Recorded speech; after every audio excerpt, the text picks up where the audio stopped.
The Velkari warriors stood in a perfect half-circle, their scaled bodies reflecting the firelight from the torches they carried. Each warrior stood over 7 feet tall, with 4 arms ending in clawed fingers and teeth that could tear through metal plating. They had conquered 12 star systems. They had brought entire civilizations to their knees with nothing more than their presence and their reputation for violence. Today, their mission was simple. The Thalian colony had refused to pay tribute, and the Velkari High Command had decided to send a message. Not through destruction, not through death, but through fear. They would terrify the colonists into submission, starting with the weakest among them. The Thalians were a peaceful species. They resembled earth foxes in many ways, with soft fur that ranged from silver to deep blue, large ears that could detect the faintest sounds, and bushy tails that expressed their emotions more clearly than any words could. They had no military tradition, no weapons of war, and no history of violence. They were artists and philosophers, farmers and teachers. Commander Vrax led his warriors through the settlement at dawn, when the morning mist still clung to the ground and the twin suns had not yet risen above the horizon. The adult Thalians fled before them, scattering into their homes and locking their doors. This pleased Vrax. Fear was the foundation of control, and these creatures understood their place in the galaxy. But then his scouts reported something interesting. In the community center at the heart of the settlement, there was a nursery. 37 Thalian cubs, some barely old enough to walk, had been left behind in the chaos. Their caretakers had abandoned them in their panic, and now the little ones huddled together in a corner, their ears flat against their heads and their tails tucked between their legs. Vrax smiled, revealing rows of serrated teeth. This was perfect. They would not harm the cubs, of course. That would turn the other species against them and make future conquests more difficult. But they would terrify these children so completely that the memory would stay with them forever. When these cubs grew into adults, they would remember this day and teach their own children to fear the Velkari. The warriors entered the nursery with torches blazing. The flames danced and crackled, casting monstrous shadows on the walls. The cubs screamed and cried, pressing themselves against the far wall as if trying to push through it. Some of the older ones tried to shield the younger ones with their small bodies, showing bravery that Vrax found almost admirable. But then something unexpected happened. One of the cubs, a tiny thing with silver fur and bright golden eyes, stopped crying. Instead of fear, her face showed confusion. She was looking past the Velkari warriors toward the doorway behind them. Vrax turned around. Standing in the doorway was a human. The Velkari commander had encountered humans before, though only in diplomatic settings. They were strange creatures, these hairless beings from a distant blue planet. They had no claws, no natural armor, no venom or fangs or any of the weapons that evolution typically provided to apex predators. By all logic, they should have been prey animals, easy targets for any species with even basic hunting capabilities. And yet the galaxy feared them. Vrax had heard the stories, of course. Every species had heard the stories.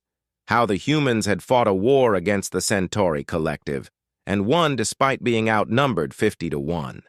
How they had walked into the radioactive wastes of Gamma-7 to rescue a single-stranded vessel, suffering injuries that would have killed any other species. How they bonded with everything, forming emotional attachments to creatures and machines and even abstract concepts. But stories were just stories. Vrax had conquered too many worlds to be frightened by tales told to children. The human walked forward, and Vrax noted that he was unarmed. He wore simple clothing, civilian attire with no armor or weapons visible anywhere on his person. His hair was gray at the temples, suggesting he was no longer young by human standards, and there were lines around his eyes that deepened when he looked at the crying cubs. "Step aside," Vrax commanded, raising his torch higher. The flames reflected in his scales like blood. The human did not step aside. Instead, He walked past the Velkari warriors as if they were furniture, as if they were decorations placed around the room for no particular reason. He walked directly to the group of huddled cubs and knelt down among them. "It's all right," he said, his voice soft but somehow carrying clearly through the nursery. "You're safe now." Vrax felt something he had not felt in many years. It took him a moment to identify the emotion, because it had been so long since he experienced it. It was uncertainty. This human was not behaving according to any pattern Vrax understood. He should have been afraid. He should have been begging for mercy or attempting to negotiate or trying to flee. Those were the three responses that every species displayed when confronted with Velkari warriors. But this human was ignoring them entirely. "I said step aside," Vrax repeated, moving closer and lowering his torch toward the human's face. The flames were close enough that they should have been painful, close enough that the heat alone should have driven the creature back. The human looked up at him. His eyes were brown, an ordinary color found in countless species across countless worlds. There was nothing special about them, nothing remarkable or threatening. And yet Vrax found himself unable to look away. There was something in those eyes that made his scales feel cold despite the heat of the torch. "You are frightening children," the human said. It was not a question and not an accusation. It was simply a statement of fact, delivered in the same tone one might use to comment on the weather. "That is the intention," Vrax replied, forcing confidence into his voice. "These colonists must learn their place. They must understand what happens to those who defy the Velkari Empire." The human stood slowly, keeping his body between the warriors and the cubs. He was shorter than Vrax by more than a foot, and his frame was slight compared to the massive Velkari commander. In any physical confrontation, he would be destroyed in seconds. "I understand what you're trying to do," the human said. "I've seen it before, on many worlds. You believe that fear is the most powerful force in the universe. You believe that if you can make these children afraid of you, they will grow up to be adults who obey you without question." "It has worked for us for centuries," Vrax said. "It has," the human agreed, "but you have made a mistake today." Vrax felt his warriors shift behind him. They were growing restless, waiting for the order to remove this obstacle. But something held Vrax back. Some instinct he could not name told him to listen. "What mistake?" he asked. The human smiled, and there was no warmth in it. "You tried to frighten cubs in front of a human." Vrax laughed, though the sound came out less confident than he intended. "One human against 30 Velkari warriors? You cannot be serious." "I am completely serious," the human said. "But you misunderstand me. I am not threatening you with violence. I am not going to fight you. I don't need to." He turned his back on Vrax, which should have been an insult of the highest order, and knelt among the cubs again. The little ones had stopped crying now. They were watching the human with wide eyes, their ears slowly rising from their flattened positions. "My name is Marcus," the human said to them. "I'm a teacher at the colony school. I'm sorry I wasn't here when these visitors arrived, but I'm here now." One of the cubs, the silver one with the golden eyes, crept forward. "Are you going to make them go away?" she asked in a tiny voice. "Yes," Marcus said. "I am." "How?" another cub asked. "They're so big." Marcus reached out and placed his hand gently on the silver cub's head. She flinched at first, then relaxed under his touch. Her tail, which had been tucked tightly against her body, began to wag slowly. "Do you know what humans are good at?" Marcus asked the cubs. They shook their heads. "We're good at not giving up. We're good at standing in front of the things we love and refusing to move. We're good at looking at impossible situations and deciding that we're going to win anyway." He began to place his hands on the heads of other cubs, one by one. Each time the cubs calmed visibly. Their trembling stopped. Their ears rose. Their tails began to wag. Vrax watched this with growing discomfort. The cubs were no longer afraid. They were looking at the human with something that resembled wonder.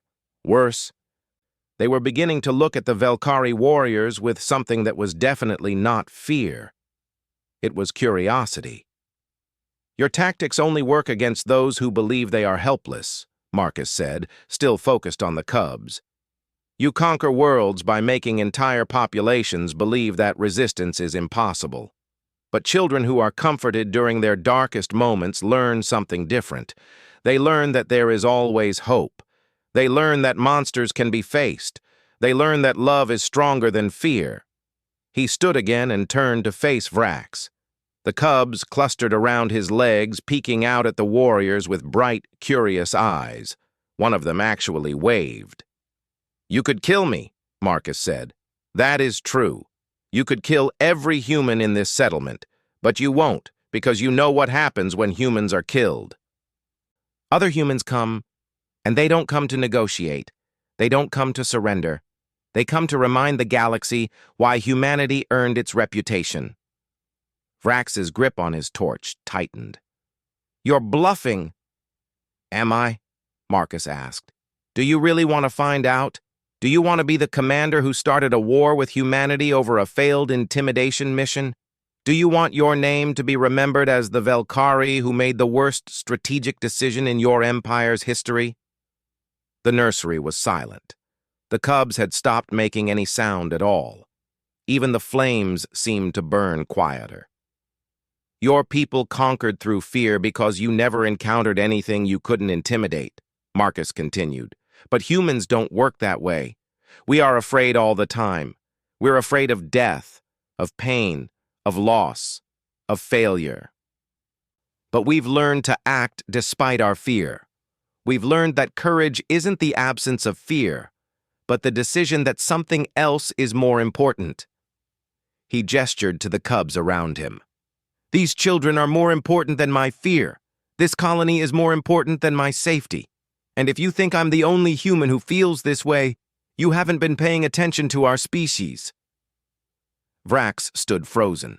He could feel his warriors looking at him, waiting for orders. They had never seen him hesitate before. They had never seen anyone speak to their commander this way. The logical move was to kill the human, remove the obstacle and complete the mission. But Marcus had planted a seed of doubt in Vrax's mind, and that seed was growing rapidly. What if he was telling the truth? What if humanity really did respond to aggression with overwhelming force? The Velkhari Empire was powerful, but it was not infinite. A war with humanity could be devastating. And there was something else, something Vrax did not want to admit even to himself. Looking at the humans standing among those cubs, placing his hands on their heads and calming their fears, Vrax felt something he had not felt since he was a young warrior. He felt ashamed. This was not honor. Terrorizing children was not the act of a warrior.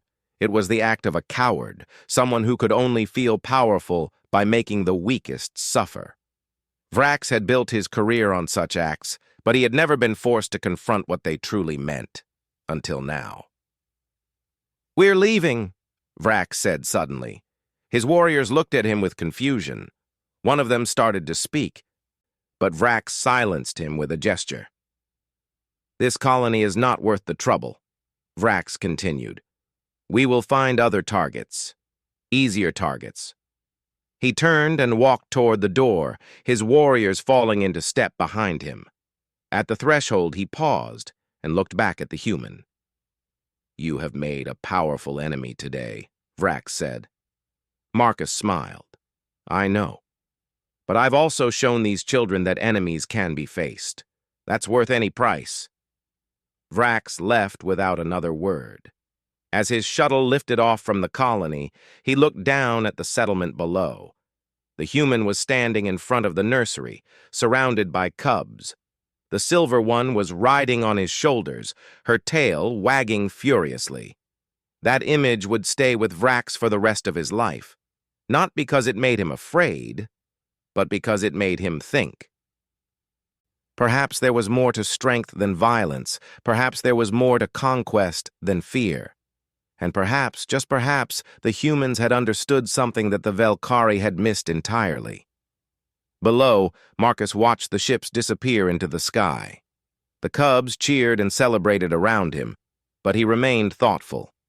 He had taken a tremendous risk today, gambling everything on the reputation of his species and his own stubborn refusal to back down. But it had worked. He felt a small hand tug at his sleeve and looked down to see the silver cub staring up at him. "Were you scared?" she asked. Marcus knelt down and placed his hand on her head one more time. "Terrified," he admitted, "but I wasn't about to let them see that." The cub's ears perked forward. "Why not?" "Because being brave doesn't mean not being scared. It means doing what's right even when you're scared, and protecting you was the right thing to do." The cub hugged his leg, her small arms barely reaching around. "Thank you," she whispered.